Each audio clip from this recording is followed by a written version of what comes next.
welcome you back inside the Collins Arena for tonight's matchup here at Brookdale. Tim Califano alongside Rich Van Tassel for tonight's matchup as the Brookdale Jersey Blues men's squad comes in to take on the Garret Lakers of Garret College.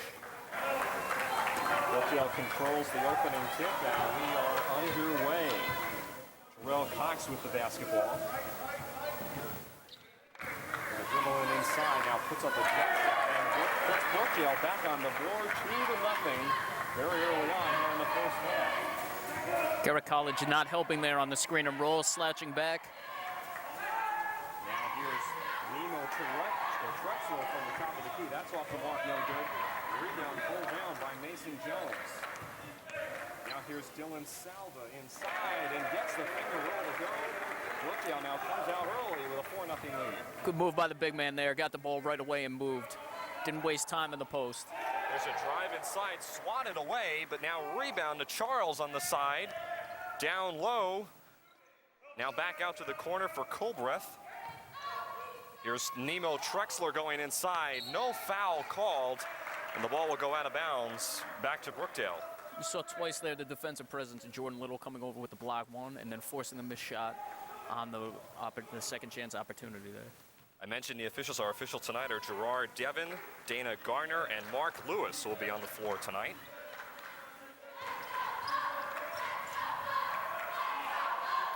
A tie-up in the left ring of the court. Now here's Dylan Salva, who has to drove it over to Mason Jones.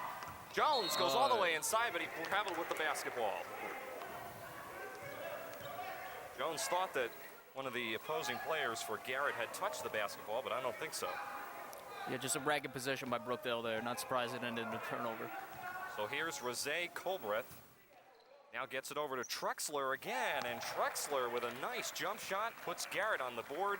4-2 now with just under 2 minutes gone by. Cox guarded by Colbreth. Cox loses the basketball out of bounds, but it goes off of Colbreth, and it'll remain with Brookdale. Shot clock at 18. Interesting thing to note, the shot clock this year for all NCAA basketball divisions for the men has been reduced from 35 to 30, so that's 5 less seconds that they have to put up a shot. Swung over to Mason Jones in the corner. Jones now will pull up for a three. That's off the mark, no good, and a rebound to Colbreth. Colbreth pushes the ball up the floor to Sebastian Charles inside, and Charles gets it to go off the glass, and the Lakers now have tied it up all 4 apiece. Nice finish by Charles there. Got it and went. Not wasting time in the post. Jones, a quick jumper, no good, and it's pulled down for the rebound by Trexler. Quickly up the floor is now Adam Wilkinson. Now gets it back over to Sebastian Charles. Brookdale in a man-to-man defense. Charles guarded by Jones. Here's Colbreth with the three from the corner. That's off the mark, no good. Ripped down by Charles. Charles went up with the basketball, no call, and the ball will go out of bounds back to the Lakers. On the initial shot, you saw Terrell Cox of Brookdale jump the screen there instead of following the man, and it led to an open shot. Colbreth now goes inside, dumps it off inside while he's down there to Lakin OJ, and OJ puts the Lakers for the first time in the lead. On that play, Mason Jones of Brookdale has got to help Jordan Little when he comes to help again. Swatted away by Jones. Jones 2-on-1, puts it up and in. Lackluster play, obviously, by Garret College, not focused on that inbounds pass. The 1-on-2 situation, and Jones was able to kiss it off the glass and in. Here's Adam Wilkinson. Now over to Sebastian Charles, and Charles with a nice jump shot. And we're tied up again at 8 apiece. Jones, nice dump down low, and Coach Dennis Gibson has had enough.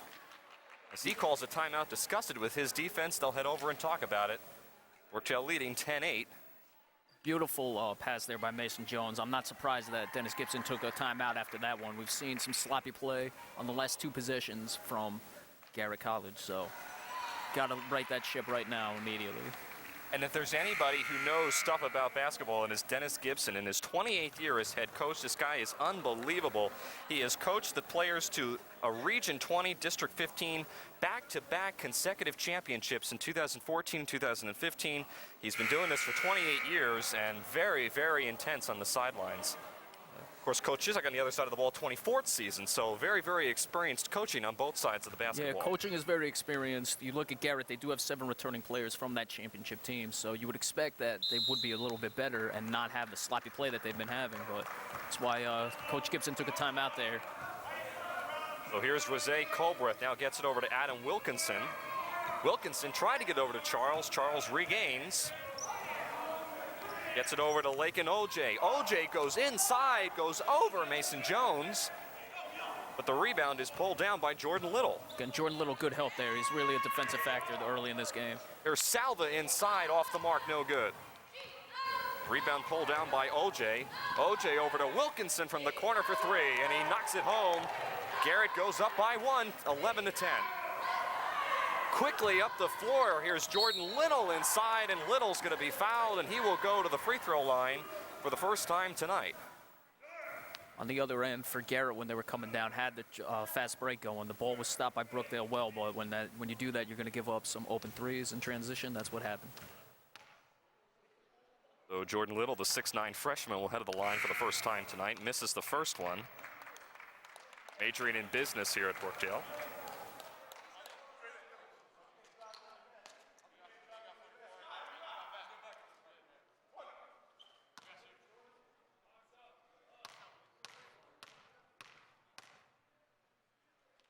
Little second foul shot, rims out on that one. Ball down by Charles. Ball moved quickly around. Here's Wilkinson in the corner, now gets it over to OJ.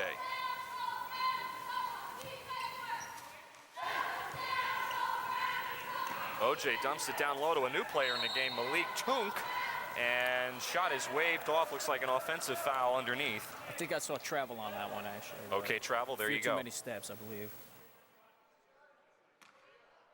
Either way, it's a turnover and gives the ball back to Brookdale. Mason Jones double teamed. Tried to dump it over to Terrell Cox. Ball nearly goes out of bounds, saved by Little, but now here comes the Lakers down the court. Into the lane goes Colbreth. And the ball goes off of Colbreth and it'll go back to Brookdale. Brookdale did a good job of beating the trap at the other end, but didn't make the simple pass across court, tried to force it underneath, and that led to the turnover. So the Lakers starting to show some full court pressure. Here's Salva inside, air ball, rebound by Little, puts it up and in. Yeah, as good as a pass there, the air ball, when you got someone the size of Jordan Little, he's able to finish, just go up there and get the ball. Here's Sebastian Charles, guarded by Terrell Cox. And the ball is taken away by Mason Jones. 1-on-2 situation, does he push it? Lobs it up for Jordan Little. Little couldn't get the alley-oop to go down. Here's Terrell Cox all by himself, makes the 3 go down. Nice shot by Terrell Cox. He didn't wait, but he made sure he took his time to get in rhythm and drill the basket there. Brookdale goes back up by 3, 14-11. Here's Charles. Charles gets it down low to Colbreth. A nice cut inside, but he can't make the finish. And now the ball is tied up underneath, still loose on the floor. Bodies go flying, and we're going to get a foul on Cox, who looks like he went over Lakin OJ. Yeah, bad possession for Terrell Cox. Got caught with his head looking, and the back door was available behind him. He was fortunate the shot was missed, then picked up the foul. So Lakin OJ will come out of the game. Coming back into the game looks like will be Sebastian Charles. Here's the quick inbound pass to Nemo Trexler. No good. Trexler gets his own rebound. And the Lakers will have a fresh 30.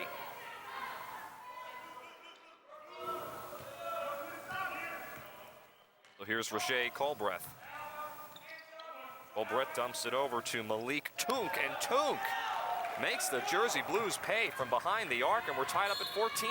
Good pick and pop there by Garret College. Now we're going to get when you have a big man that can knock down the three-point shots. Sorry, Tim.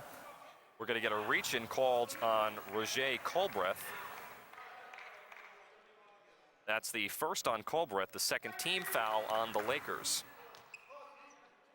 Mason Jones pops a long three, and he knocks it down. Brookdale back up by 3, 17-14. Yeah, that's a confident shooter right there early in the shot clock. Step right into it in a swish. Jones, one of the few sophomores on this team returning from last year, trying to lead this team. Here's Tunk. Picks up his dribble, gets it inside to Nemo Trexler, but Trexler got bopped around. And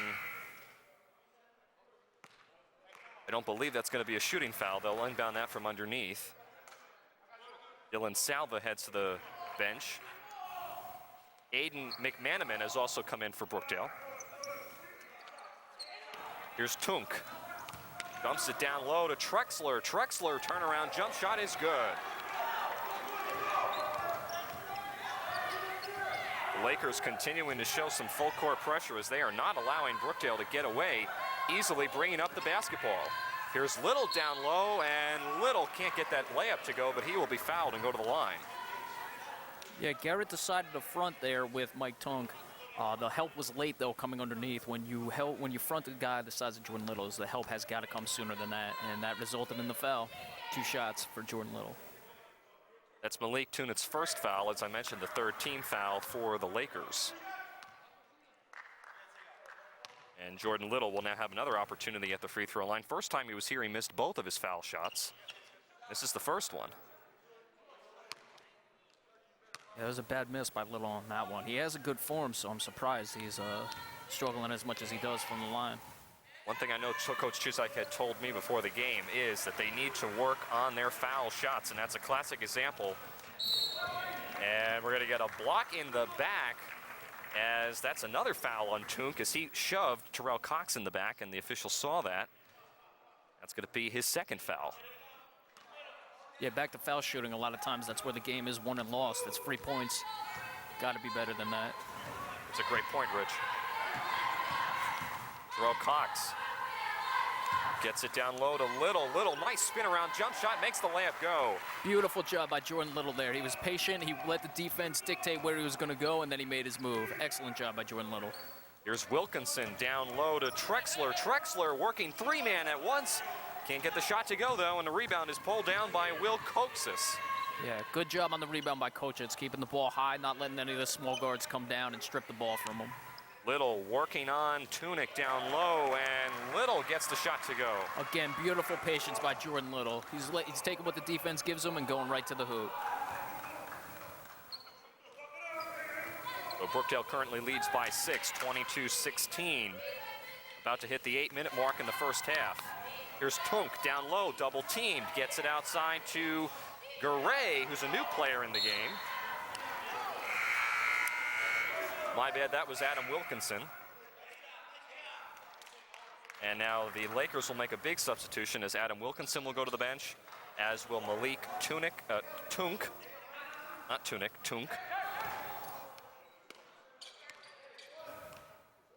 And a new player into the game for Brookdale, Kerry Kurtwood. Over to Mason Jones. Jones going to go inside, keep it himself. Nice, nifty move, but can't get the layup to go. Little is there with the rebound. 2 opportunities, though, can't make it count. Yeah, Garrett got away with one there. They didn't close the gap on the pick and roll. Colbreth for 3. Jones to go right down the lane. And then on the...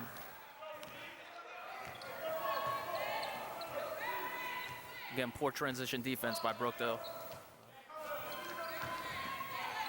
Here's Mason Jones, dumps it down low to Little. Little had the ball ripped away from Colbreth, and now here come the Lakers. Colbreth going to keep it himself, lays it up and in. There's an example on the other end of the court. Jordan Little did not get the ball up in the air. He allowed a smaller guard to strip the ball from him. Lakers have gone on a little mini 5-0 run and have closed the Brookdale lead to 1, 22-21. And nobody home that time for Brookdale as Will Coxis tried to get it down low. Looked like to Kerry Kurtwood. Miscommunication there, and another Brookdale turnover. Jordan Little will head to the bench for Brookdale. Coming in for him will be Aiden McManaman. We'll see how Brookdale's defense is on the interior without the size of Jordan Little. Shot goes up, no good. Rebound pulled down by Salva. Mason Jones just about picked up his dribble. Now he does, he's inside, spins around, wild shot, trying to get his own rebound, no good.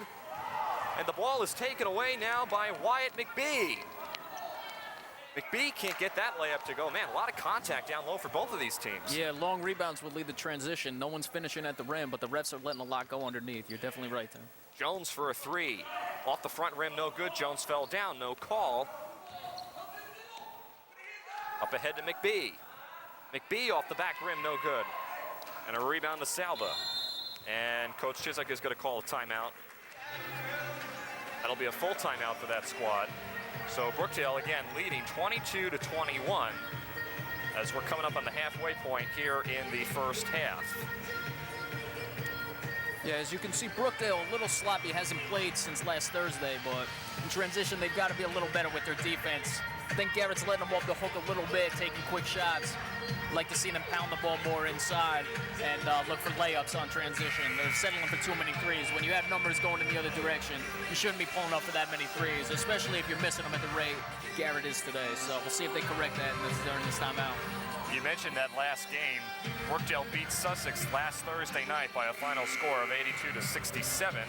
Garret comes in here 7-1, Brookdale 3-1. I should mention that. Forgot to mention that at the beginning of the game. So both of these two teams only having one loss. Yeah, I was wondering about Brookdale's focus early in this game off of a big win coming in. Couple days rest. They seem focused, just looks like they're forcing a bit too much, so it's not really rust or anything. Seems like they're over anxious, actually. Haven't played in a couple days, looking to get back out there. Kerry Kurtwood picked up his dribble, now gets it over to Mason Jones. Garret looks to be in a 3-2 zone, putting a lot of pressure on Mason Jones. Jones tried to dump it down low, and it goes off of Will Coxis down low. Yeah, it was a good look by Mason Jones. Coaches has got to be paying attention. Would have been an easy basket had he caught that.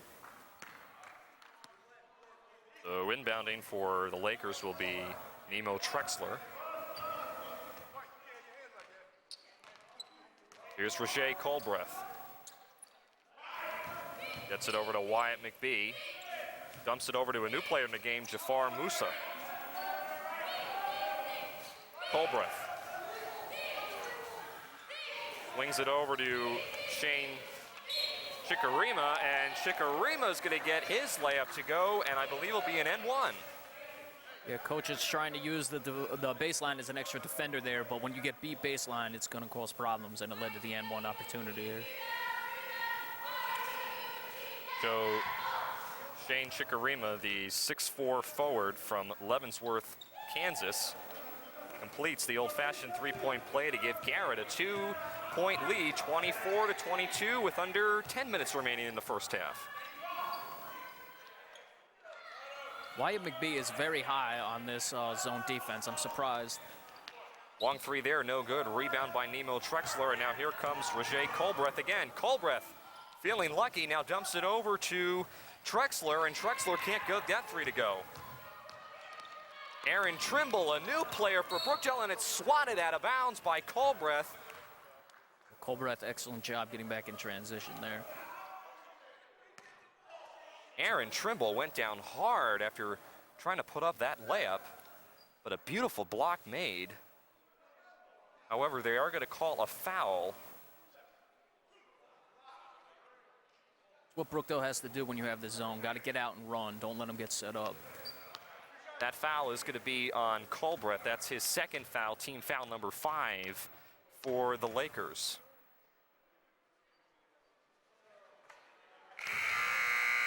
First shot for Trimble is up and good. Dylan Salva will come out.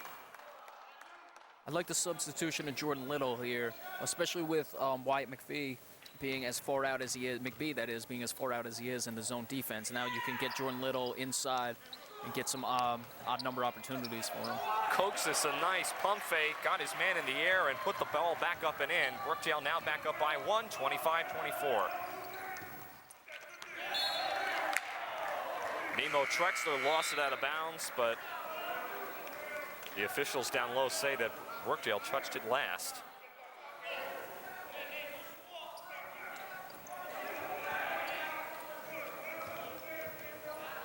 Taken away by Brookdale now. 1 on 3 Tremble going to keep it himself. That's off the mark, no good. Rebound pulled down by Watt McBee. Yeah, running is a good idea to do against the zone defense. However, you have to have the numbers there. Tremble needed to come back out with that ball. He definitely forced the layup there. Wyatt couldn't handle that one, and now he'll go to the bench.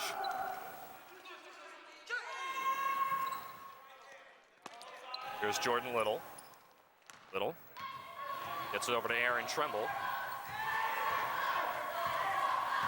Trimble. Garrett now has switched to a man-to-man defense. Very interesting move here from a 3-2 earlier. Here's Kirkwood. And we're going to have a hold down low. Looks like on Jake Clanton. Yeah, that was good initial defense by Garrett. You had Jaffer Musa on Jordan Little to start. When they ran the screen and rolled in again, they forced the switch, and it... Kirkwood get it inbound again, trying to get it down low to Jordan Little. Little goes up with contact and gets the foul, or I should say the layup to go. No foul called on the play. Again, Jordan Little's patience is really, really nice early on. Nemo Trexler working down inside, spinning his way in the lane and gets the layup to go. And back and forth we go, 27-26. Brookdale has a slim lead.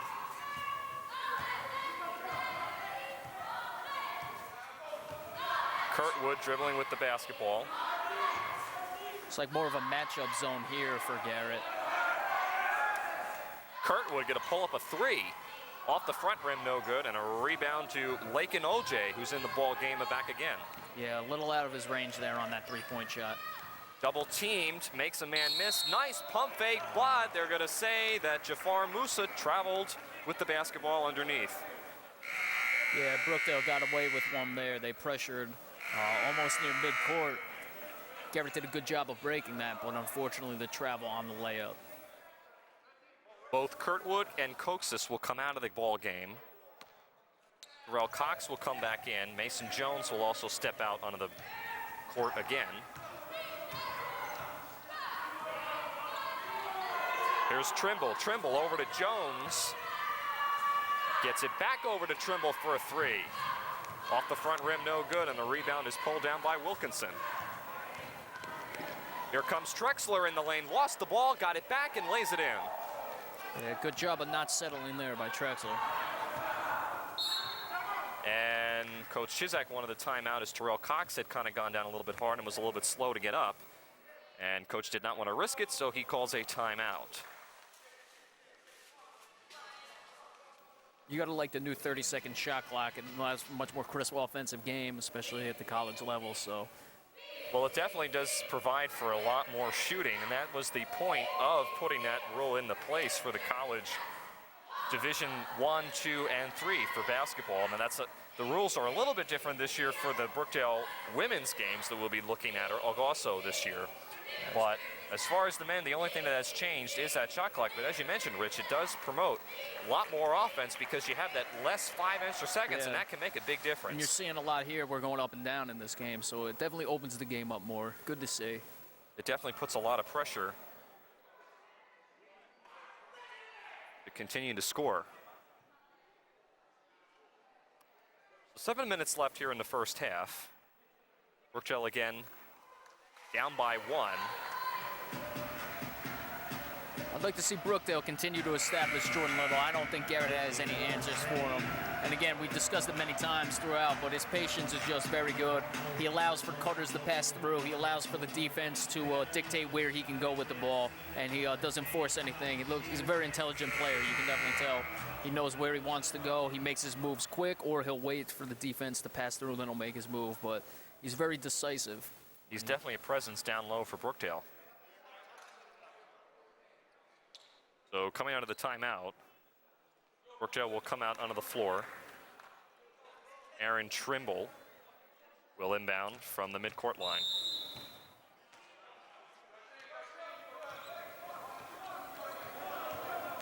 Garrett once again in a little bit of a change-up defense. Looks like a 2-3 zone. And it's either 2-3 or 1-3-1. They keep switching it up. It's difficult to tell from up here. Definitely giving them a lot of different looks. Cox with 5 on the shot clock, puts up and in. And Nice shot late in the shot clock. now here's Lake and OJ inside, and OJ stepped on the baseline. Turnover for the Lakers.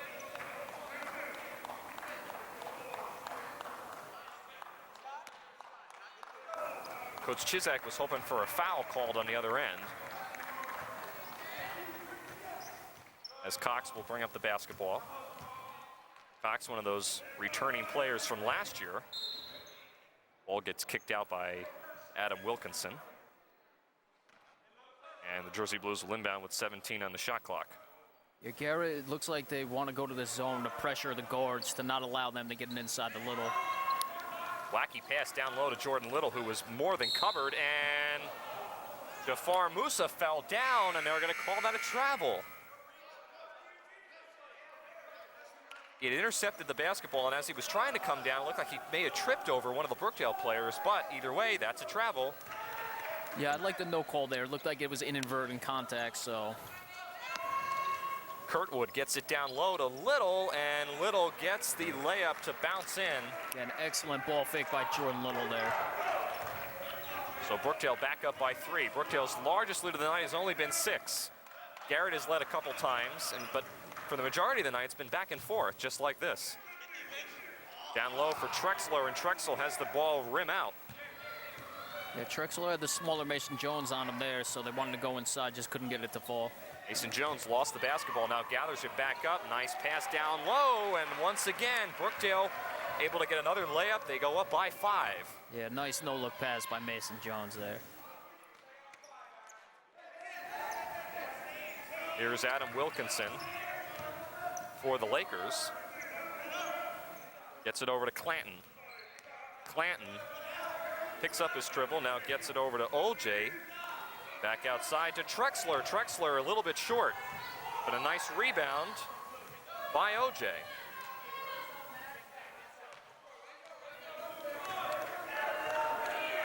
Clanton going to set up the Lakers offense. Here's Wilkinson. Back over to OJ. OJ going to pull up a jump shot that's rims out. Rebound down low, swatted away by Little, swatted away once again. Another rebound, this time by OJ, and he puts it up and in. But man, you got to credit the effort that Little gave it. He swatted away twice. Yeah, he can only do too much there.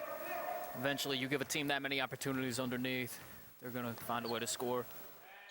Brookdale doesn't look like they're really respecting the shot, the outside shot of Garret. They're going underneath most of the screens. Nice shot by Mason Jones. Puts Brookdale back up by 5. Here's Musa. Gets it back over to Trexler. Trexler inside, lost the basketball. Ball is loose on the floor, picked up by Musa, and Musa is going to get the foul and the end one. So he'll go to the free throw line to try to complete the three-point play. Foul is going to be called on Mason Jones. That's his first foul, team foul number 4 for Brookdale.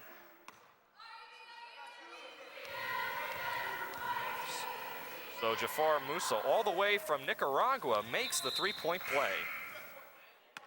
And he'll come out of the game now, as Sebastian Charles will come in for him. Yeah, Charles was pushing the ball early in the game. Haven't seen him much since then. We'll see if Garret wants to get back to running hard on the offensive end. There's Kerry Kurtwood, gets it down over to Aiden McManaman.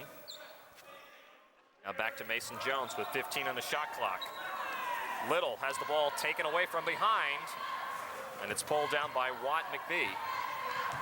Wyatt McBee from the top of the key. Off the mark, no good. Rebound to McManaman.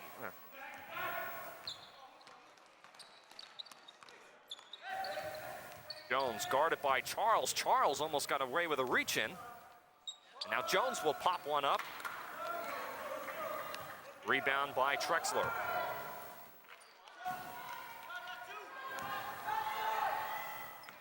McBee down low to Charles. Charles working against Little, and he's going to get fouled.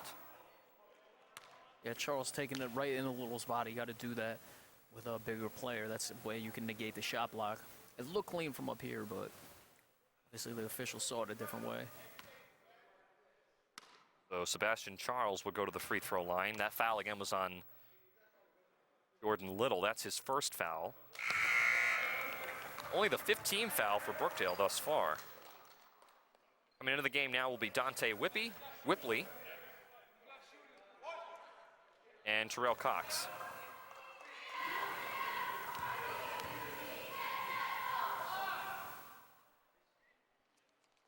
Second shot by Charles is good.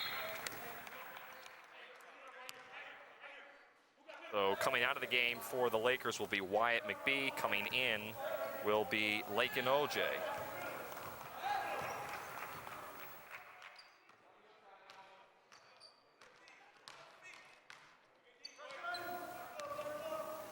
Here's Whipley down low, had the ball swatted away. Yeah, Brookdale's really having trouble with this zone here. Chikarima came up with that one. Now here's Sebastian Charles. Charles going to go inside, lost the basketball, but it's going to go off of, it looked like, Will Coxis. And the Lakers will have another opportunity, this time with 21 seconds on the shot clock.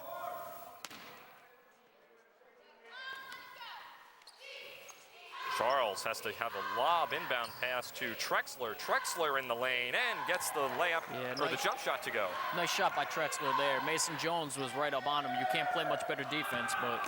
Nice save by McManaman to keep it alive. That was a wacky throw from the backcourt, and Mason Jones just easily lays it up and in on the inside. No defense there for the Lakers. Yeah, a little offense by accident by Brookdale there. Charles with a three. Off the front rim, no good. Rebound pulled down by Terrell Cox. Tied up at 37 here as we approach the 2-minute mark. Cox picks up his dribble. A long shot by Coxis is off the back rim, no good. Rebound pulled down by Whipley. Would have liked to see Whipley take that back out there. I think he forced it back up.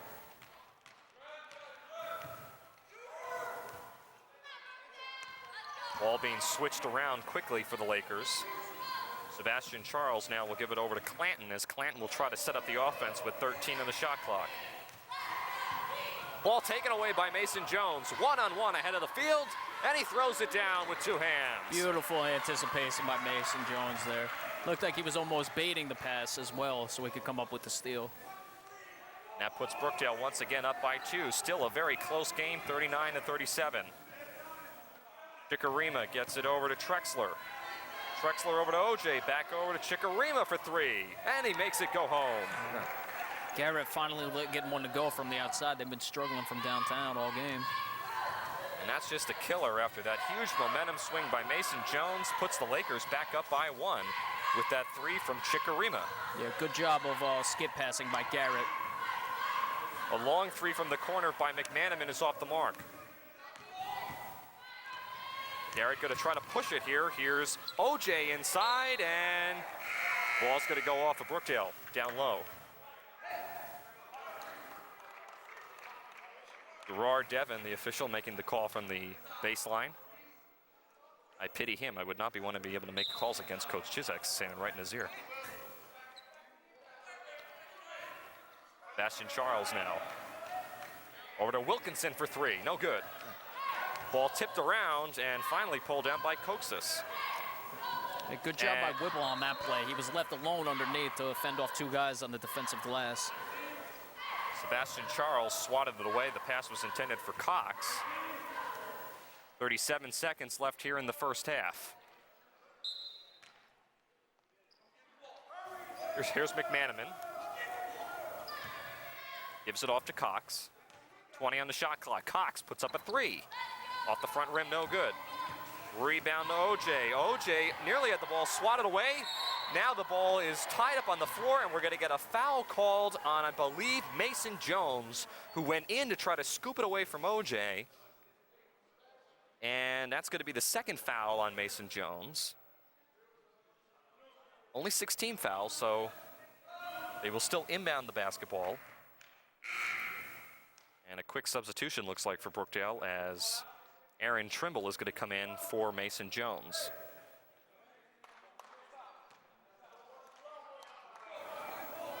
Shot clock is turned off. This is probably going to be the last possession of the first half. Lakers trying to go into the half with a lead, but they would like to extend that lead only by 1. Brookdale switching everything on the outside between Cox and Trimble there. Charles dumps it over to OJ with 5 on the clock. Charles doesn't know it. Charles loses the basketball, 1 on the clock, puts it up off the mark, no good, and we have come to halftime. So Garret get head into the locker room with a lead of 40-39 over the Brookdale Jersey Blues. Rich, what'd you think of the first half? We saw some sloppy play early on. Not really surprising with Brookdale. Again, we discussed them being off for some time. Obviously, Garret is not hitting any shots from the outside, and Brookdale is reflecting that in their defense. They're going under the screen and rolls and giving them a lot of outside shots. I don't know if that's part of the game plan, if Brookdale knew that coming in, but they're obviously making the adjustments as well. And Jordan Little, of course, can't say it enough. He's been spectacular on the inside, both offensively and defensively. I think he has at least 3 blocks in that first half. And again, showing his patience on the offensive end of the ball, making sure that, as we've discussed throughout the game, he doesn't let the defense dictate what they're going to do. He lets the defense develop, and then he attacks it from there. So a very good job by Jordan Little. It's certainly been an interesting first half, and like I said, Jordan Little, one of those names that we kept calling continuously. Yeah. So we'll have to see. First half. So we'll have to see how that turns out in the second half, and we ask you to keep tuned here to Brookdale Television as we're going to step aside and take a break. Rich Van Tassel alongside with Tim Catalfamo up here in the broadcast booth from the Robert J. Collins Arena. We're at halftime. The Garret Lakers lead 40-39. We'll be back for the second half right after this.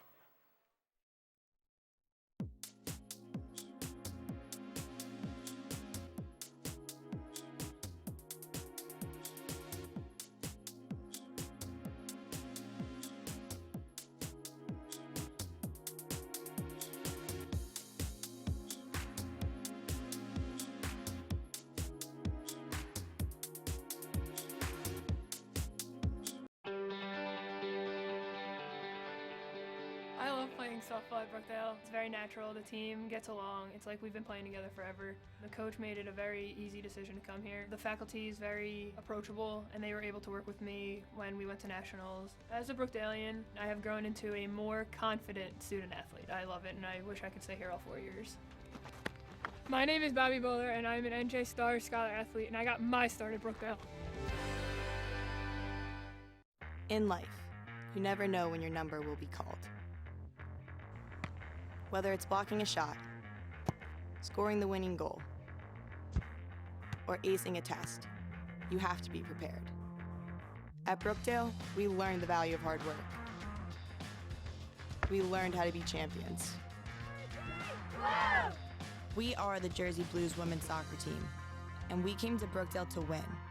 We never imagined we'd make history.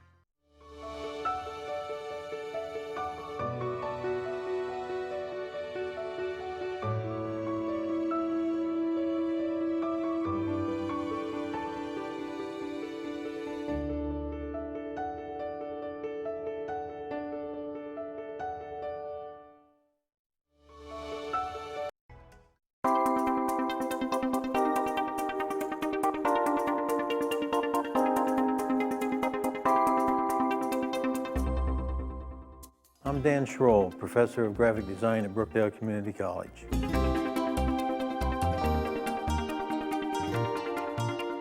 Graphic design, I use the example sometimes for students. So I may be sitting at a table, and I'll pick up a small sugar packet and explain that a graphic designer does that.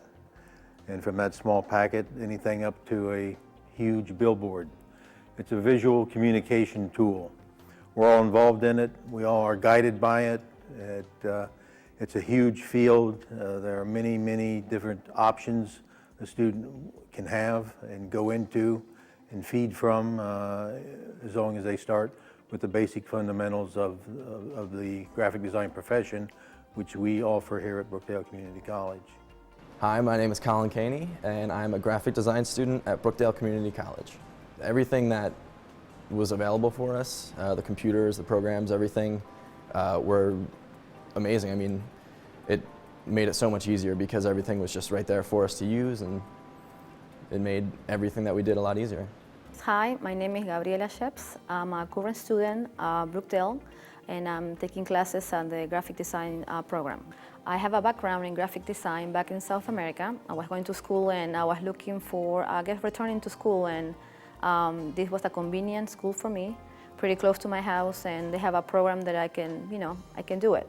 We have two options in the graphic design program. We have an AAS degree, which leads to a terminal degree that puts the student right into the industry after graduating from Brookdale, which quite a number of students have done and have become extremely successful.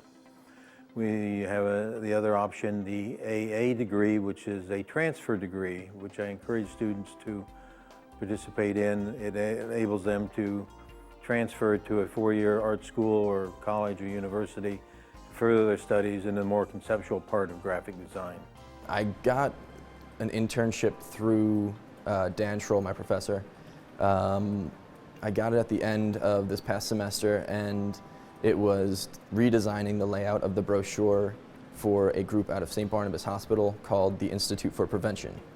It's turning out to be amazing. I can't wait to see the finished printed product. So, on top of that, it's the first thing that I've done that'll be printed, that'll be distributed with my work on it, and I'm very excited because a lot of people, I don't know how many, but a lot of people will see that. So it'll be very exciting to know that my work is somewhere circulating around and everyone gets to see it.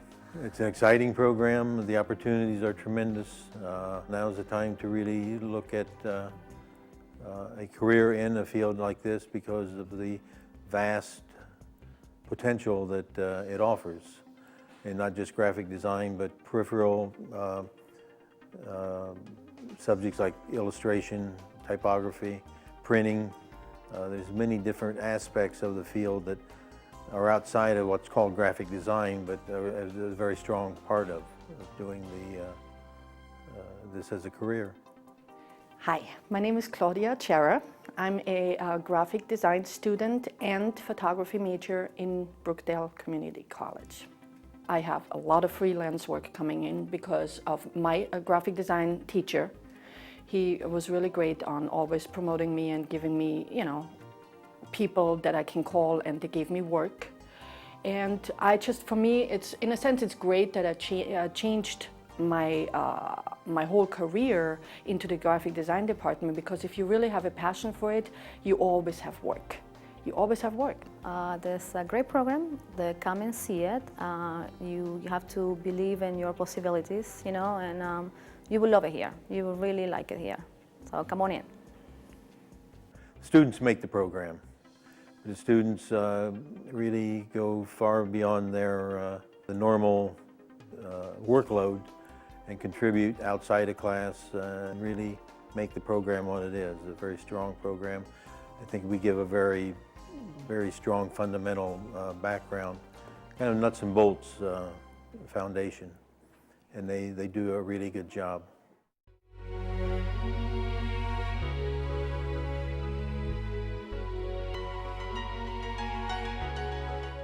My name is Patty Blazer. I'm a New Jersey certified interior designer and professor of interior design at Brookdale Community College.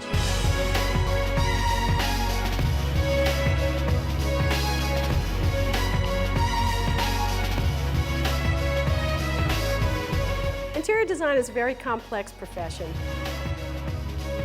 As building types have become more complex over the past number of years, the role of a professional interior designer has become much more complex as well. Hi, I'm Francine DeMarco. I'm an interior design student at Brookdale Community College. I came here being an artist, being a fashion designer, knowing how to draw clothing, but not furniture, not drafting plans, not knowing how to use a drafting table. And the professors here were wonderful because they were able to calm me down when I was nervous and say, it's okay, that's part of the program. We teach you this.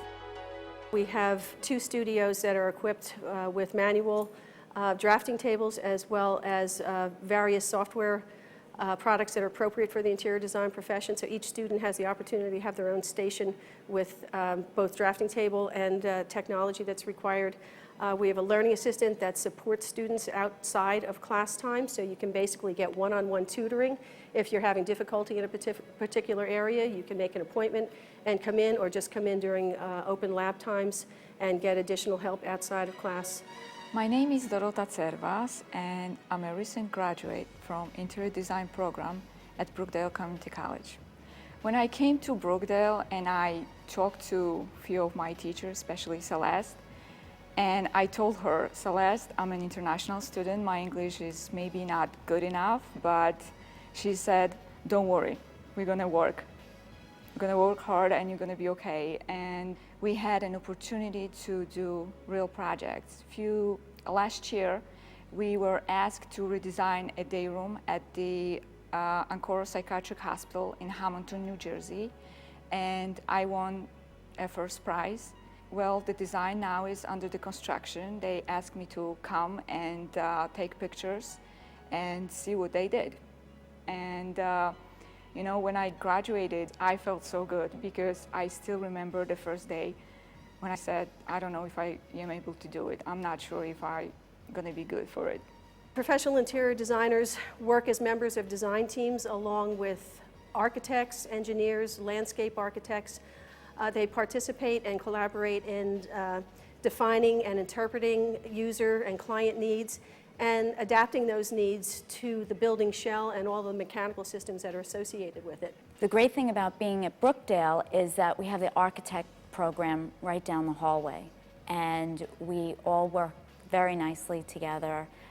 It's really positive because when you get out in the field, you eventually will be working together, so it's great to be exposed to people like this early on, especially in school. Most people think of interior design related only to residential interiors, when in fact interior designers collaborate on projects such as healthcare facilities, hospitals, assisted living facilities, institutional facilities such as schools or libraries, the hospitality industry such as hotels, restaurants, casinos, nightclubs, corporate facilities, and of course residential interiors. Hi, my name is Joni Del Sordi, and I'm a working graduate from Brookdale's Interior Design program. The opportunities from Brookdale's Interior Design program, they offered trips that we could go on to get hands-on experience. And some of the projects, I really like how they incorporated real projects. For instance, when I was attending the school, the offices were moving from one building to another, and we got to interview the administrators, find out how they use the space, what their needs and wants were. And I use that every day in my field. I'm in the restaurant hospitality field, designing restaurants.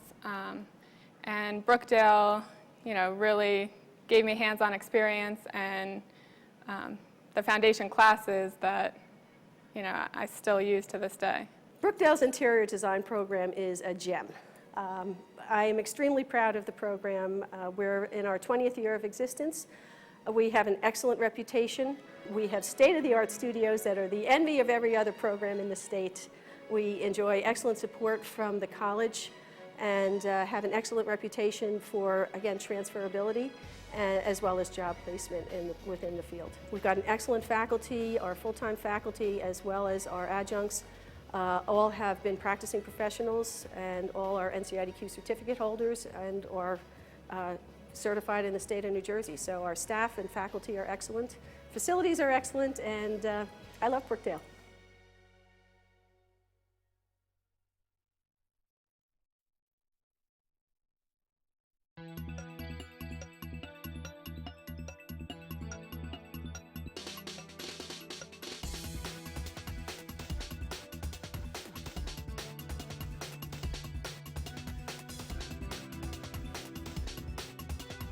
Regional and national champions abundant here at Brookdale. Hi, and welcome to Brookdale Newsmakers, your source for what's happening in and around our campus. I'm Tim Catalfamo, and joining us today is Sean Noel, who is the Director of Athletics and Recreation here at Brookdale. Thank you so much for joining us today, Sean. It's great to be here, Tim. Thank you. Now, maybe give all of our audience just a brief summary of all the athletic programs and sports teams that you have here at Brookdale. Yeah, absolutely. In the fall, we have men's and women's soccer, men's and women's cross country, women's tennis. Starting in the fall, coming up here in 2014, we'll be adding women's volleyball. In the winter, we have men's and women's basketball, cheerleading, and then in the spring, we have baseball, softball, men's tennis, men's lacrosse, and men's and women's golf. So we have quite an offering. You got a whole variety. Absolutely. Now, it's no secret the last few years, Brookdale Athletics has had a fantastic couple of seasons across the board, not just in basketball. I know women's soccer won a championship. Maybe give us some of the highlights of some of the sports teams.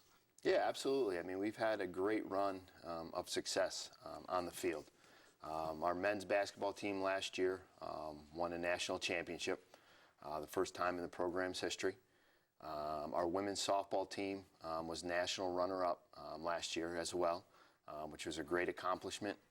This year, the women's soccer team won.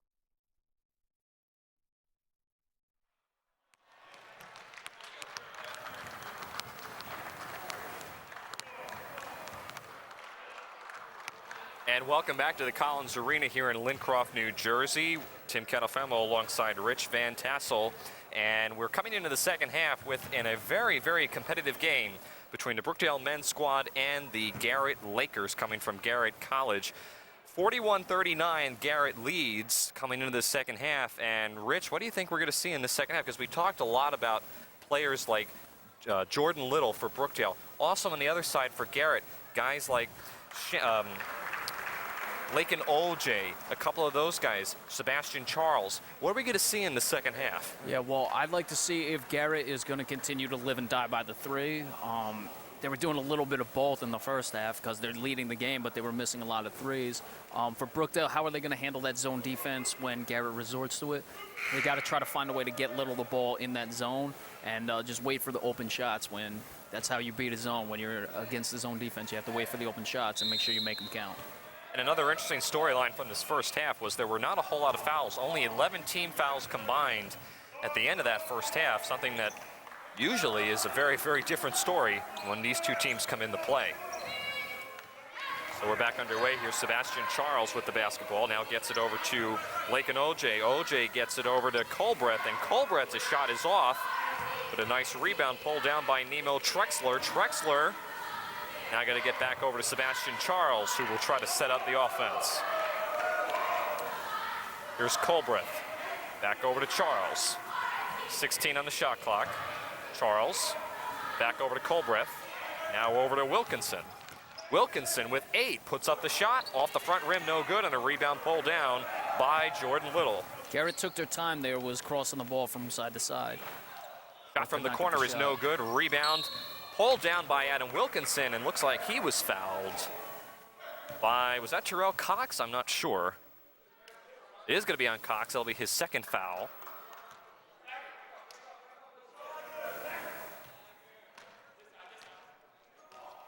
So here's Colbreth now. Over to Charles. Charles over to Wilkinson. Wilkinson over to OJ in the corner. Lakin OJ. Going right up against Little. Now here's Colbreth. Colbreth with a nice pump fake, and the jumper, or the floater, I should say, inside goes, and that puts Garret back up by 3. Yeah, the ball fake, one of the most underrated weapons there is on the offensive end, can really free you up for a shot. So Terrell Cox now looking at a 2-3 zone for the Lakers here. I thought Cox got away with a walk on that one. Silva down low, had the ball swatted away by OJ, and now here come the Lakers. 3-on-3. OJ got to keep it himself, has the ball blocked. And are they going to call it an up and down? I think they will. Jump ball, I believe, possession arrow for Brookdale. Good job by Cox in the transition defense. Kept moving backwards, but didn't foul. Kept his hands high, and when the ball came down, he did a good job of tying it up. They are going to call it a jump also. Brookdale will have the possession. Little down low and gets the and one after Sebastian Charles fell for the fake, went up and fouled him. And now Little will have another opportunity from the line. Little is only 1 of 4 from the free-throw line tonight. So hopefully he can try to improve on that. That foul on Sebastian Charles was his first, by the way. Little did a good job of capitalizing. Dylan Silva caught the ball down low, and they double-teamed him, leaving a void on the offensive glass for Jordan Little to come in. So Little makes that three-point play. Tied at 42. Here's Colbreth. Leans into Cox and is going to get the offensive foul as he used his shoulder against Cox. Dana Garner down low, one of the officials making that call. And for Colbreth, that's his third. Mason Jones with a long three, and he makes it count. Did the same thing in the first half. A very confident shooter just coming right up and letting it fly. Here's OJ down low. Lays it up and in, right up against Little. That cuts the Brookdale lead down to 1. Jones with a lot of contact from the corner, and Little is going to be fouled with Sebastian Charles. Sebastian Charles wants the foul on the floor, and he's not going to win that argument as they're going to send Little to the line. Yeah, it looked like he was in the act of shooting, but certainly close enough. So Jordan Little makes his first foul shot. That's 2 quick fouls for Sebastian Charles or Garrett. And Little now improving, 3 for 3 in the second half, and gives Brookdale a 3-point lead.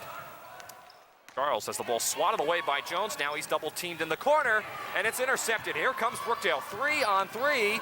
Mason Jones does not get the and 1 to go, but a nice spin move in the lane. Excellent trip on the other end by Dylan Silva, forced the turnover. Would have liked to see Mason Jones give it back up to Silva, who was running the floor there. See if he can cash this in at the line. So Jones puts the shot up, and it'll be good. Colbreth, who has picked up his 4th foul, will now check out of the game, and coming in for Colbreth will be Mark Tunk and Wyatt McBee. So Mason Jones, the criminal justice major, sophomore, makes his 2nd foul shot and gives Brookdale a 5-point lead, 49-44. Wyatt McBee hands it off to Lakin OJ. Now back over to McBee. Ball swung around there, now gets it over to Wilkinson. Wilkinson now back out to McBee. Shot clock down to 9. Here's OJ inside, 2-on-1. Lost the ball, had it swatted away down low, and now here's Jones, pulls up for a 3. And he knocks it down. Yeah, he's feeling it right now. He's seeing the ball go through the basket. He's getting his confidence going. That 8-point lead is the largest lead of the night for Brookdale. Back down the court quickly. Trexler in the lane, no good. Rebound to OJ. And the Lakers trying to get something moving quickly. Here's Wilkinson, rims out. And a rebound to Mason. Jones. Jones almost lost the ball. Gets it down low to Dylan Silva, and Silva was looking for some contact called on OJ, not going to get that. Now here's Wilkinson, and he drains the 3. Yeah, not getting back in transition from Brookdale. Would have liked to see Mason Jones go with the bounce pass to Silva on the other end of the floor, but the turnover leads to the 3 on the other end. So Mason Jones got it over to Cox. Cox almost lost it out of bounds. Jones being guarded closely by Wyatt McBee. Jones over to Jordan Little with a jumper, and he lays it home. Yeah, he showed the inside game in the first half, showing the outside game there. So Brookdale back up to a 7-point lead with just under 4 minutes gone by in the first half, and we're going to get a reach-in foul here. Foul is going to be on Terrell Cox. That is his 3rd foul. And now he will head to the bench, as will Dylan Salva.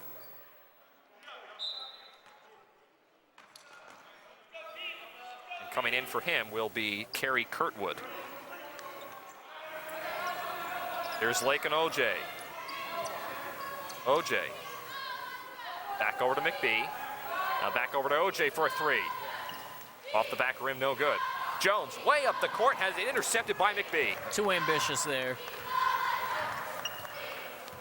And now here's Trexler, has it swatted away by Kirkwood.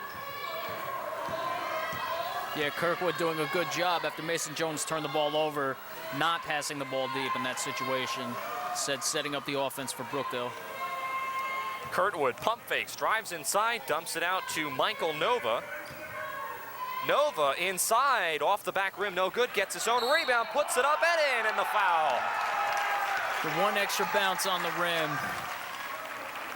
had the Garret defender up. I didn't see who it was, but allowed for the ball to come back down again and get the N1 opportunity here. That foul, which was on Nemo Trexler. That's his second foul. And Coach Gibson of the Garret Lakers has had enough, and he is going to call a timeout. Brookdale up to their largest lead of the night, 56-47, a 9-point lead.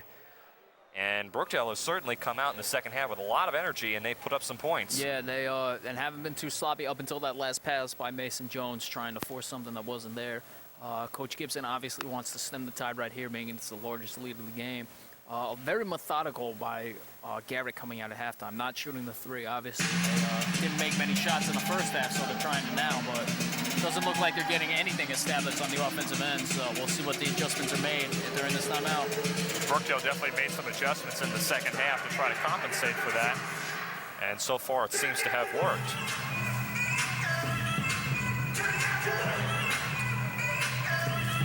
So just interesting, Colbreth has got 3 fouls for Garret.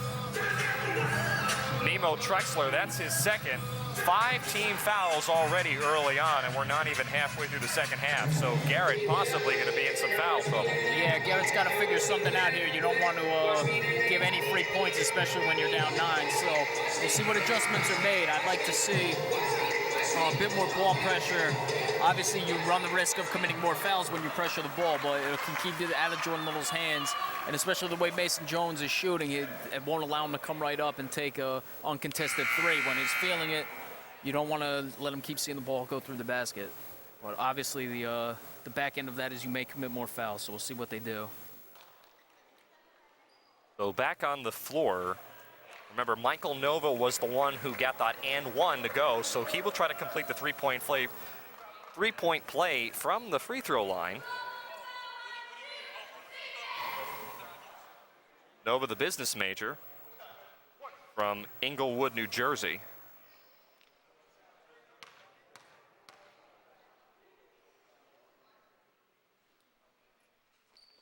And Nova completes the three-point play, gives Brookdale their first double-digit lead of the night, as now Nova will head to the bench, and coming in for him will be Aiden McManaman. Brookdale now starting to go with a full court press. Yeah, Kirkwood very good on his feet, very good defender. Whoa, Trexler almost walked with the basketball as he was kind of holding it in a weird way. May have gotten away with a palming call, but the ball was knocked out of bounds anyway. Yeah, it took him a lot of time to get down the lane, too, allowed Jordan Little to come over, and he snuffed that out right away. Chikarima now with the basketball with a shot clock down to 12. Here's Tunk. Tunk going against Little down low, rims out, gets his own rebound and tips it in. Yeah, Garret coming out, going to the inside there. They got to try to establish something to get some points. Jones finds Little down low, who flushes it home. Nice pass by Mason Jones. Poor defense by Garret on the other end. Jones was a cherry picking right underneath the basket, and Jones saw that and got it to the big fella down low. Brookdale again with a 10-point lead. Wilkinson, an air ball. Yeah, Brookdale's defensive intensity if Desmond picked up this half. Thanks in large part to Kerry Kirkwood. He's a good on-ball defender. You mentioned Kirkwood. He put up a 3. That's off the back rim, no good.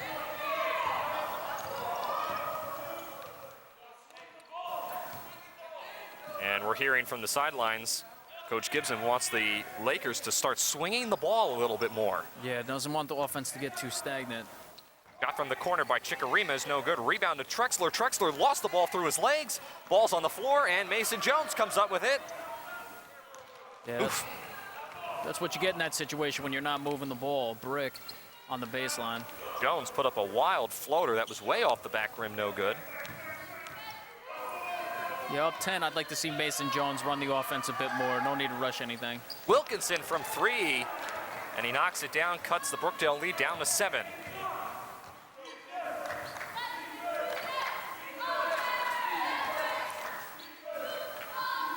Jones with a long three, try to answer back, and he does. Redeeming himself there. He's definitely feeling it this half.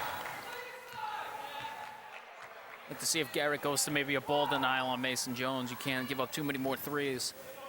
Here's McBee now, gets it down over to Trexler. Trexler continuing the drive, and Little swats it away down low. Yeah, Garrett, all their offensive players, when they're driving the rim, they've got to look to kick it back out. You got Jordan Little helping, so obviously he's going to be leaving a man when Little comes to help. Got to look for that guy. Punk with a jumper, and he knocks it home. A nice teardrop, as that puts the Brookdale lead back down to 8. Looks like it's back to the zone for Garrett. Kirkwood over to McManaman for 3. Off the mark. Rebound pulled down by Little. Little finds Kirkwood inside, and now Kirkwood will wisely set up the offense. Here's Trimble. Back over to Kirkwood, back over to Trimble. Trimble for 3. Yes, he hits it home. Excellent pass by Kerry Kirkwood. He saw the defense coming over in the zone to slide to him, got it right back for the 3. OJ being guarded by Coxis. Now here's Trexler. And Lakers going to get a fresh 30. Long 3, knocked down by McBee. And Coach Chizak wants a timeout. He is livid on the sidelines. Very, very upset, I believe, with Coxis. Excuse me. Yeah, the 3 ball, the only thing keeping Garrett within striking distance this half. Every time Brookdale's gotten one, they seem to answer back to stem the tide just a bit.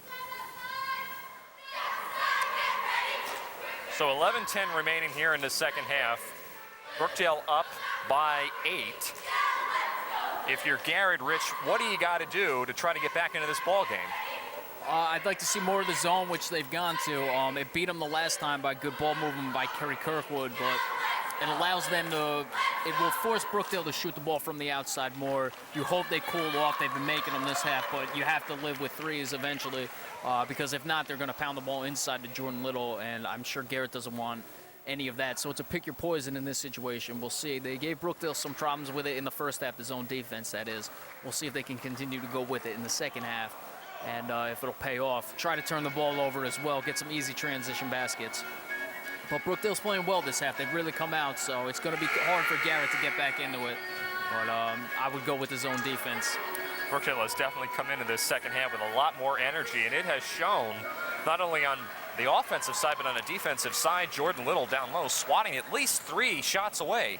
Yeah, and it's showing a lack of patience by Garrett as well. As we just discussed before, when Jordan Little comes, that means he's leaving someone. Now, Brookdale's doing a good job of collapsing and helping Jordan Little when he comes to give the help defense, but he's going to swat the ball every time if you take your time trying to drive. So they got to look to move the ball after that, get him moving out of the paint, and then you can probably set up some open lanes for yourself. So Brookdale coming out of the timeout. Here's Kirkwood. No Jordan Little here. If Garrett's going to make a run, that would be the time. And a 3 ball goes down from Aaron Trimble from the left arc. Puts Brookdale to the largest lead of the night, up 11, 68-57. See if the Lakers can answer back here. Here's OJ, goes inside, and he's going to be fouled by Coxis. That helps as well, scoring with the clock stop. Again, as we just discussed before, you're going to leave 3-point shooters open when you go with the zone defense, and burnt them there. So we'll see, maybe Coach Gibson and Garrett will go back to the man-to-man, but they're really in a bad way right now. So Lakin OJ, he prefers to be called Lakin. I'm not even going to attempt to pronounce his first name. Makes the first foul shot. Lakin coming from Hazel Crest, Illinois. It's the back iron of the rim on that second one. Now here's McManaman trapped in the corner. Ball is swung around, now over to Coxis from the corner. No good, and a rebound to Trexler. Sebastian Charles back in the game. Now here's Malik Tunk. Tunk loses the basketball, and it's taken away by Dylan Salva.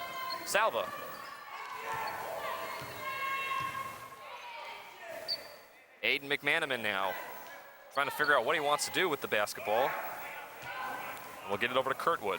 Ooh, Kurtwood lost the ball out of bounds off his foot, and it goes back to the Lakers. Yeah, now it looks like Garret is extending that zone, so they're staying with the zone, but extending the defense out to try to prevent the three-point shots on the back end. So here's Trexler, feeds it down low to Tunk, and Tunk goes right around Salva and lays it up and in. See how long Jordan Little stays on the bench after that inside basket by Garret. Mason Jones also on the bench, so very interesting lineup for the offense so far for Brookdale. Up by 8. Ball is swung around, try to get it into Salva. Salva working against Tunk. Tunk goes down hard to the hardwood. Yeah, Garret is double teaming with Sebastian Charles there. Really not respecting McManaman's shot at all. OJ working the baseline, no good, but a tip up is good and in by Wyatt McBee. And as you would expect, you got Jordan Little and Mason Jones ready to check into the game right now. It's cut to 6, and some interior baskets by Garret. Got to get Jordan Little back in the game to prevent that from happening. And slowly, the Lakers are starting to break it down and cut back into Brookdale's lead. At one time, it was 11. That's their highest lead of the night. However, the last couple of minutes, they've gone on some nice runs, have made some nice shots, while Brookdale at the other end has not been able to execute. Yeah, we're doing a good job, as we discussed with Jim Charles. He's basically coming off and double teaming, so they're going with a 4-man zone and letting Charles roam around as the 5th man to double team. It's a good option to prevent the 3 and still stay in the zone defense, so you'd expect that from an experienced coach like Coach Gibson. So coming out of the timeout, Brookdale will come onto the floor with Little, Kirkwood, Trimble, Mason Jones, and Will Coxis. You're interested to see what Garret does defensively now that Jordan Little and Mason Jones is in the game. Mason Jones has been hitting the 3s, so are they going to stay with the zone?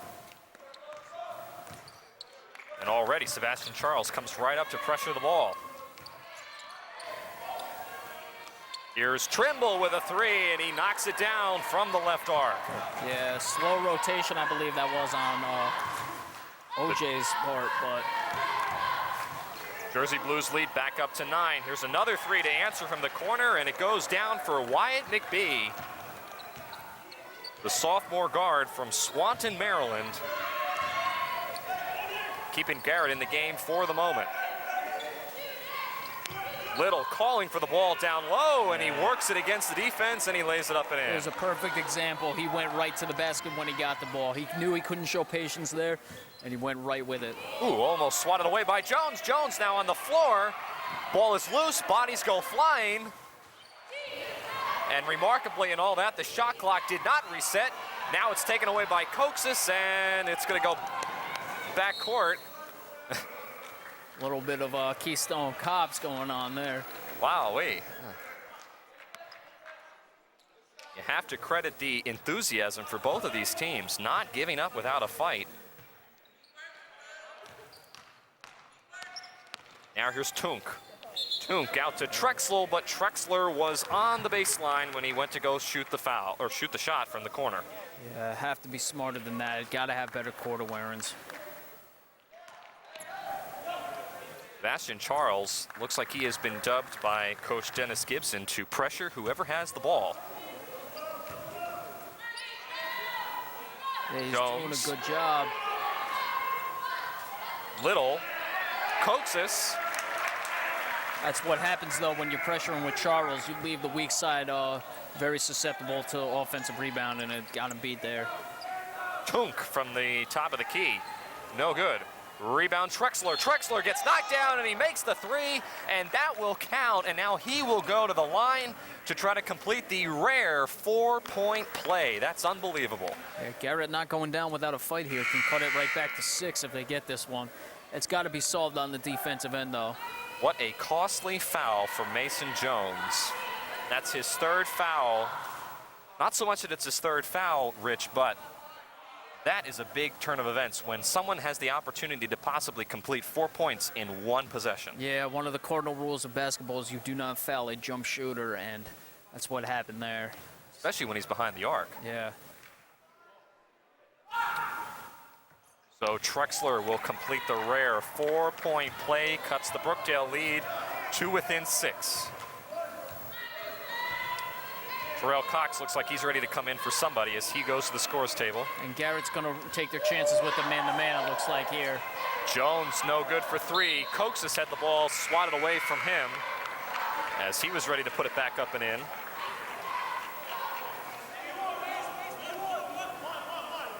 You've got Kirkwood coming out here. He'd been moving the ball very well against the zone, but now that Garrett has gone to man-to-man, can go with a different option. So Mason Jones. Ooh, dangerous pass to Cox. Cox back over to Jones. Jones gonna go 1-on-2. Nifty layup move does not fall in for Jones, but it's picked up by Cox. Cox. Now the ball stolen away by Sebastian Charles. Charles 1-on-2. No good. Tip up no good. Oh my goodness, it's changing so many times, and finally we get a foul called. And I believe that is gonna be on Lakin OJ, who went diving for that ball on the floor. He bumped into Aaron Trimble at the same time, and he got called for the foul. Team foul number 6 for the Lakers. Coach Gibson can't believe it. Yeah, it looked like a pretty obvious foul, though.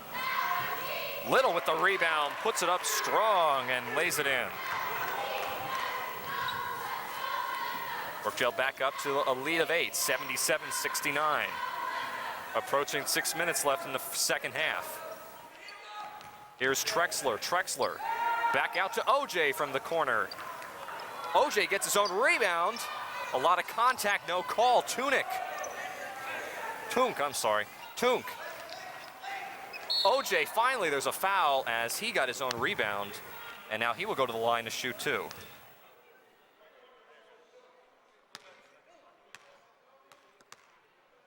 And Tunk gonna get a talking to from one of the assistant coaches for Garrett on the sidelines.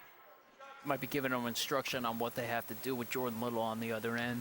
He's their biggest player at 6'7". Jordan Little, of course, 6'9", so he's already given up some size, but I think you might have to just run an immediate double team to Jordan Little every time on the other end of the ball. Now, he's a heady offensive player. He may dissect it, but you got to gamble down 8 with this much time left when he's killing you as bad as he is. Dylan Silva comes in for Will Coxis. Second foul shot missed by OJ. OJ gets his own rebound, and he'll go back to the line. This time he gets Salva with the foul. Yeah, Coach Chiza can't be too happy about that. You really can never give up an offensive rebound on a foul shot. Now, it was off a tip, but can't be happy with the 8-point lead to allow that to happen. Another chance to make some free throws here, get some points with the clock stopped. That's number 3 on Salva as Lakin makes his first foul shot.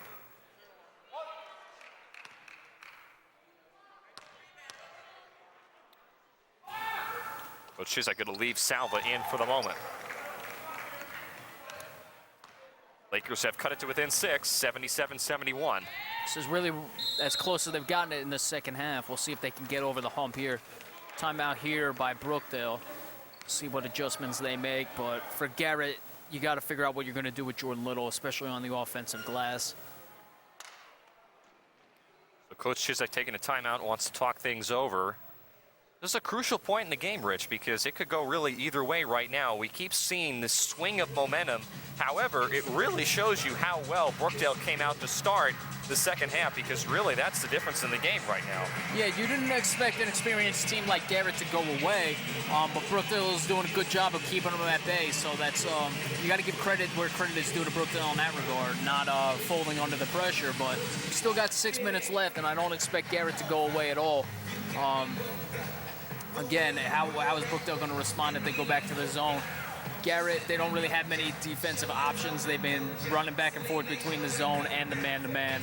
At this point, it's just pick your poison, like we discussed before, because Brookdale's making their outside shots, and you have Jordan Little who's getting on the offensive glass. So either way, At this point, you might have to consider the man-to-man. We discussed the zone earlier, but if Jordan Little's going to kill you on the offensive glass, the zone makes you even weaker on the offensive side of the ball. But it's a difficult decision. That's why Coach Gibson gets paid the big bucks, I suppose, to make that one. He's got 28 years of coaching experience and a very colorful and eventful resume, and I mean that in a good way. Very, very experienced coach. So if there's anybody who knows what to do, it is him. Coach Chisek, on the other hand, though, he's a very talented coach as well, 24th season. Yeah. So I've liked the ball pressure from Sebastian Lewis, or Sebastian Charles, that is. However, you're leaving too many three-pointers open, so. So Cox gets it into Mason Jones. Jones goes right around Charles and lays it in.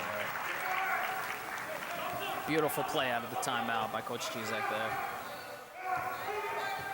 So here's Sebastian Charles. Charles gets it over to Trexler. Trexler with a long three, no good. Rebound, Salva. Here's Cox, gonna keep it himself. Loses the ball before he goes up.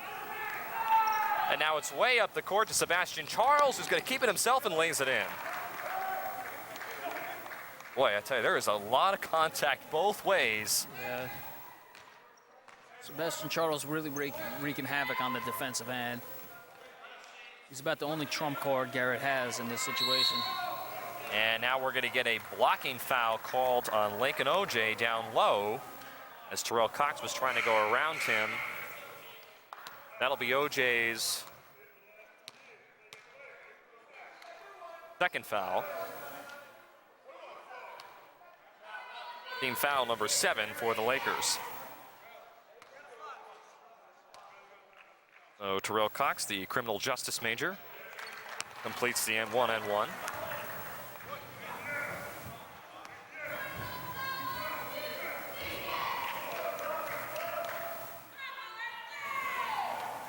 And Cox completes them both from the line, giving Brookdale once again an 8-point lead.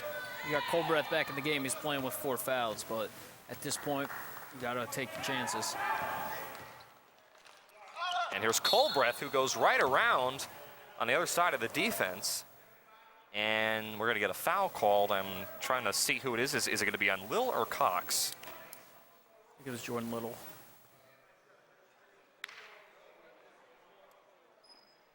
Mason Jones, actually. No, they're going to call it on Jones. That's his 4th foul. Wow.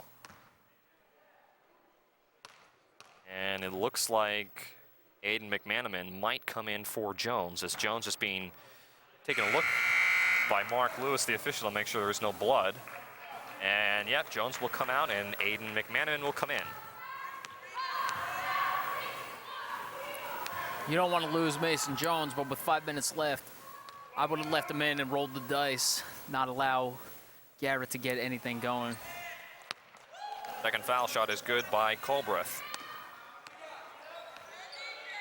7-point game with 5 minutes left in the second half.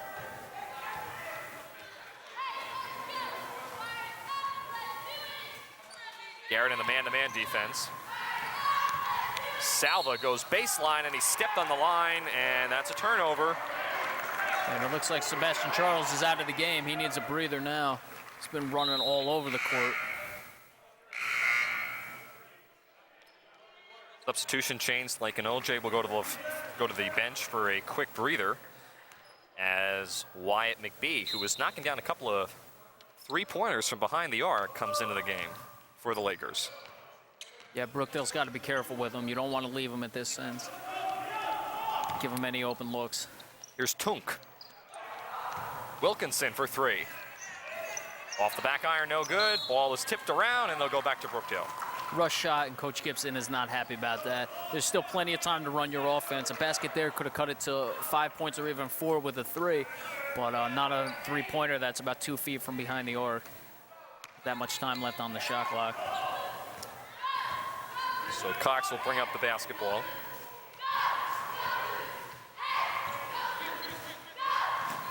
Picks up his dribble, bad mistake at the center of the court.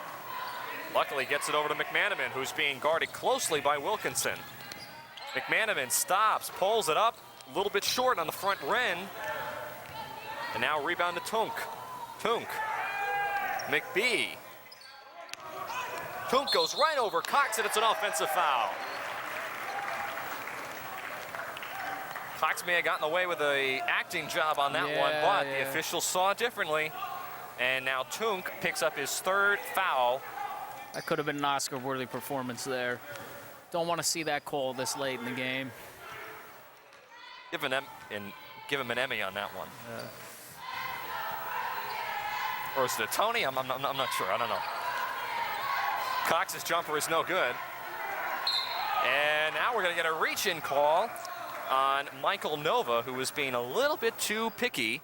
Yeah, Coach Chizak cannot be happy with that, fouling a guy 95 feet from the basket with the clock stop, allowing him to score some points here. Well, now the interesting thing for both of these teams is they both have 8 fouls, so they will be in the 1-and-1. Again, only a couple fouls away from the double bonus. So as opposed to the first half when we only had 11 team fouls combined, we have 16 already combined. Yeah. We still got 3 minutes and 47 seconds left. Of course, in the 1-and-1, it's imperative to make the first. And he does so. And Trexler will make the first foul shot. See if Garret can make this and get it under that 6-point plateau where they've been basically topped out at this second half. Nemo Trexler misses the 2nd foul shot. I tell you, Garret is not helping themselves at the free throw line. They have missed a couple of big ones. Cox double teamed, swings it over to McManaman. Ooh, McManaman almost dumped it over to Cox out of bounds. Now here's Nova down low, gets his own rebound, loses it. And now we're gonna get a bump. That's gonna be called for a foul on Trimble. And you can tell Coach Chizak is not happy. That's again sending them to the line. A chance for now 2 more points, and they would have scored 3 points in the last 23 seconds because of fouls away from the hoop. So can't have that. Brookdale's got to play smarter. First foul on Trimble, but it is team foul number 9 on Brookdale. 1 more away from the double bonus. Mason Jones back in the game now. Who's got 4 fouls, so we'll see. They'll have to be very careful. Yeah, as we discussed before, though, now that's when Garret went on the run when he came to the bench. It's why I might have taken my chances and just left him in that situation. So Colbreth will knock that one down from the line and will cut the Brookdale lead to the closest that it's been in several minutes, 4 points. Sebastian Giancarlo's back in the game. He's going to look to pressure the ball. Full court press here. Let's see if Brookdale can break it. Here's Cox with a 3 from the left arc. No good. Rebound Jordan Little, and he lays it in. Yeah. When you're pressuring in the backcourt, you're going to leave yourself susceptible underneath, and Jordan Little took advantage of it there. Brookdale back up by 6. Here's Clanton. Now Trexler again, off the front rim, no good, a little bit short. Taken away by OJ, who lays it in. Nice, nifty hands to snatch it away from Cox. Sloppy play by Brookdale is hurting them as Garret is making their run. See if they can calm things down and go to Jordan Little and let him work in the post. My apologies, that was Clanton on the layup, number 21. Nova from the corner. Big 3.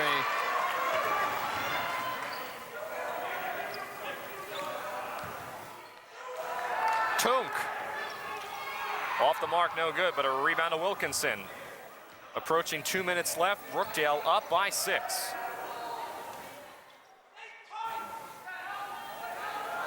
Trexler. Shot clock down to 16. Drexel taking Lakers taking a long time, and we're going to get a foul called on Michael Nova. And that will send the Brookdale Jersey Blues into the double bonus.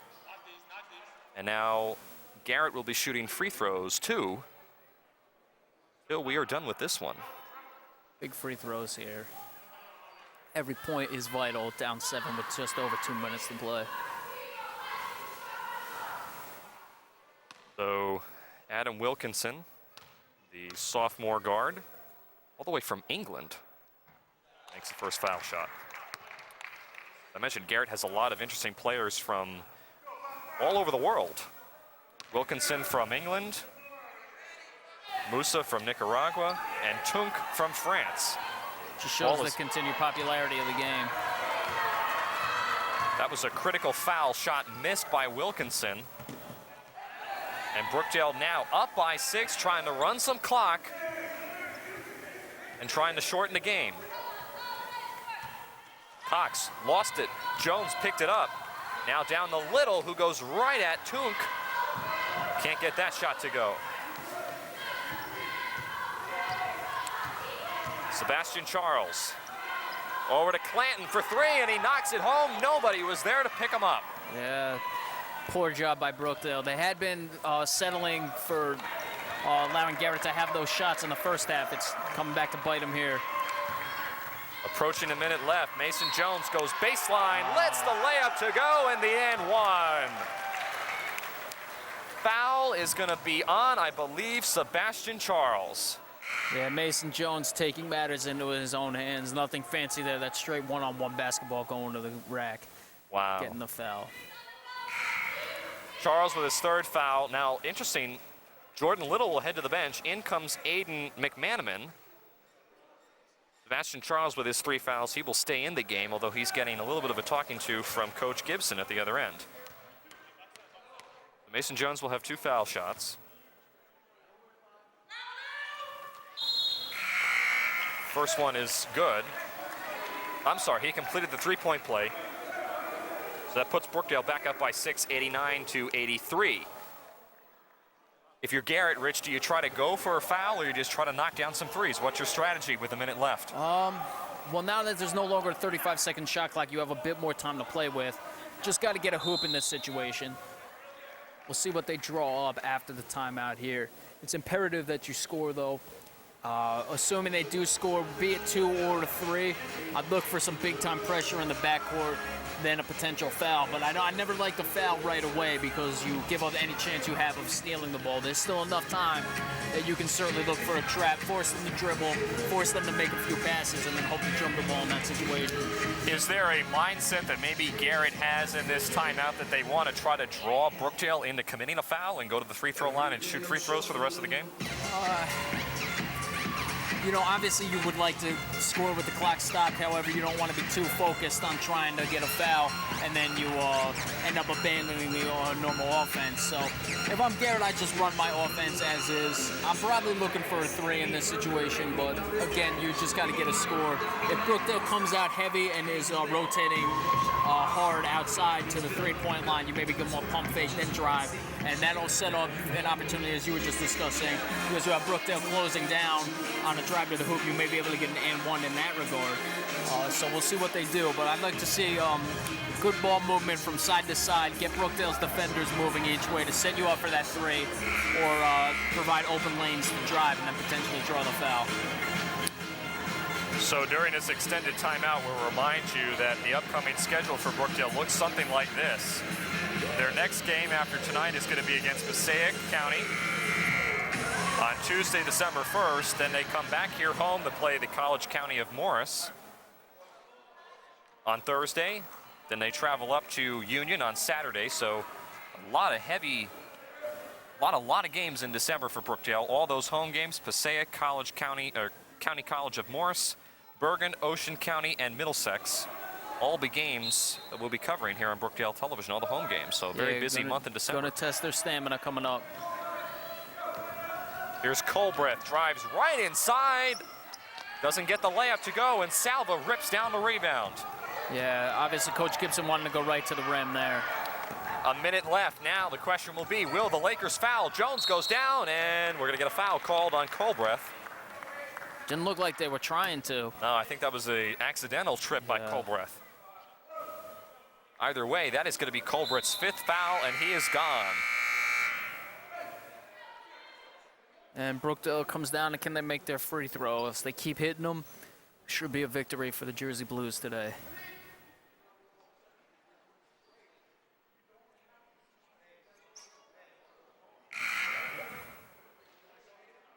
See Coach Chizak giving last minute instructions, doesn't want any misunderstandings at this point of the game. He's got a little time here because you get about 30 seconds when a player fouls out. So good coaching, using every opportunity he can to make sure all his players are on the same page.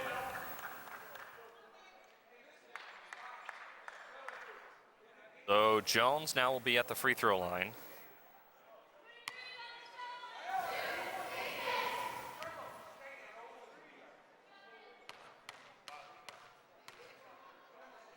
sophomore from Manchester, New Jersey. Makes the first one. Brookdale trying to put this game out of reach with only 55 seconds left. As you mentioned, Rich, it really comes down to if they can make their free throws. Yeah. Both of those, once he hit the first one, he expanded it to a 3-possession game now. Certainly just gravy at this point. Very high-scoring game, 91-83. We'll see how Garrett handles this. Clanton gets it down to Tunk. Now over to McBee for a long three. That's off the mark, way off the mark. Yeah, that was a bit of a desperation shot there, you could tell. Cox now is fouled by Wilkinson. That is Wilkinson's first foul. At this point, then, it really doesn't matter, though. And Darrell Cox will go to the free throw line. Cox, the sophomore, 5'10", from Long Branch, New Jersey. As that first foul shot roll off the rim. Garrett going to make a quick substitution change at the next buzzer. And there it is. So Wilkinson will go out. And in comes Shane Chikarima. Cox makes the second foul shot. 9-point game, and Clanton lost it out of bounds. Oh, that is a killer. Yeah, he was looking to run, and he took his eye off the ball. Wow. We'll see if Garrett still wants to foul down 9 or if they're going to call off the Dogs.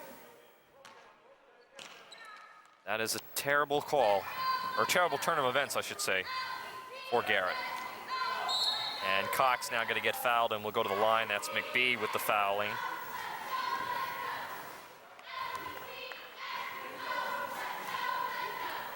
McBee, that'll be his first foul.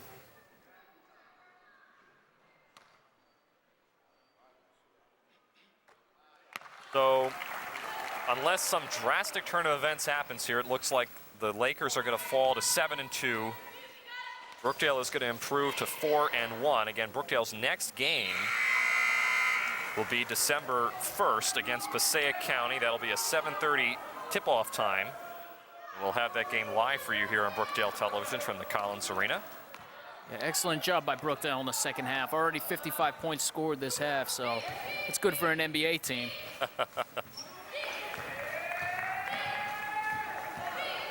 Charles really wasting a lot of time, and Salva has it taken away.